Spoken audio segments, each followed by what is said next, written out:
üniversiteye gidiyorsam ilk gün nasıl makyaj yapardım? Hemen onu yapalım. Tokalarımızı takıyorum. Cildimi nemlendiriyorum. Ben üniversiteyi aslında ilk Eskişehir'de kazanmıştım. Babam Eskişehir'de okumamı istemedi. Başın ağrısı benim oraya gelmem gerekiyor dedi bana. Başın ağrısı. Ben sonrasında Aydın ve Balıkesir'de okudum. Ama babam gerçekten haklıydı. Ben Aydın'a gittiğimde birkaç hafta sonra ağlayarak babamı aradım. Babam tabii geldi. Hemen ertesi gün geldi. Neden ağlıyorsun? Alışacaksın. Uzakta olsaydım gerçekten herhalde benim için daha zor olurdu. Ay ne dediğim o.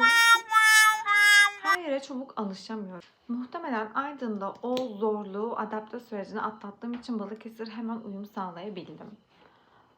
Ama üniversitede tek yalan olan şey, geriye kalan sahte arkadaşlıklar. Yine de üniversite hayatı yaşamak, doğru yaşarsan bence çok mükemmel bir şey.